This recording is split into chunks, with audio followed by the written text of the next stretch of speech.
ঠুকবে। অন্নপূর্ণা নিয়ে ভিডিও অফিসে তুমুল বিক্ষোভ। অ্যাকাউন্টে টাকা নেই শুনে হতাশ অনেকে। আমি মোটাকে ভোট দিছি নাকি আমি মোদিকে ভোট দিছি না, আমি 1 নম্বরে দিয়েছি, একটাই ফুলে ভোট দিয়েছি। আমার বাড়ি কুপিরা বিল পাই একটা মেয়েরও টাকা পাইনি খুব। অন্নপূর্ণা যোজনার টাকা অ্যাকাউন্টে না ঢোকায় ক্ষোভে ফেটে পড়লেন মহিলারা। বৃহস্পতিবার সকালে মুর্শিদাবাদের ডোমকলের ভিডিও অফিসে গিয়ে মহিলারা বিক্ষোভ দেখান।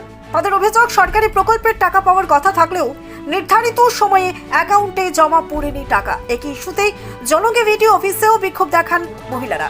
তারা টাকা না পাওয়ার কারণ জানতে এবং দ্রুত সমস্যা সমাধানের দাবিতে প্রশাসনের দ্বারস্থ হয়েছে।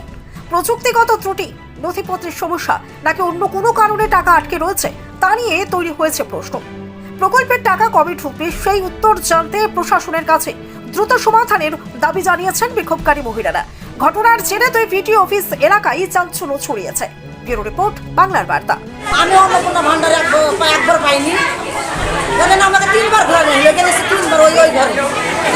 আমার বাড়ি মাদারপুরে, আমি আমার বাড়িতে মাদারপুরে আমার একখান ঘর। আপনারা যাবেন ইনকোয়ারি করতে, একখান ঘর ছাড়া 2খান ঘর থাকবে, দেখুন বুঝবেন। আর আমার কেউ নাই, আমার বয়স 55। অন্নপূর্ণা দিচ্ছে না তো, দেয়নি তো। আমাদেরকে কাগজ করাইছে, 2বার অনলাইন করাইছে, আবার এমনি করাইছে, তাও আমাদেরকে টাকা দেয়নি।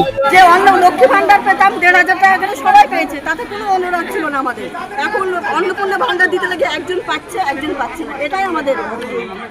কি আজকে কি কারণে বিক্ষোভ দেখান? কারণে এসেছি যে একবার আমরা অন্নপূর্ণা ভান্ডার পেয়েছি, আর এবার পাইনি, তার জন্য আমরা বলতে এসেছি। কিন্তু যে পাচ্ছে সে 3বার পাচ্ছে, যে পাচ্ছে না সে একবার পাচ্ছে না।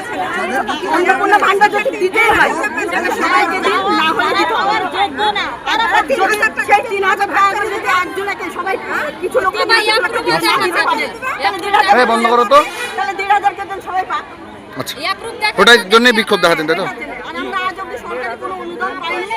আমার কাঁচা বাড়ি ছিল, আর সরকার থেকে কোনো অনুদান পাইনি। আমার জমি জায়গা যেটা হচ্ছে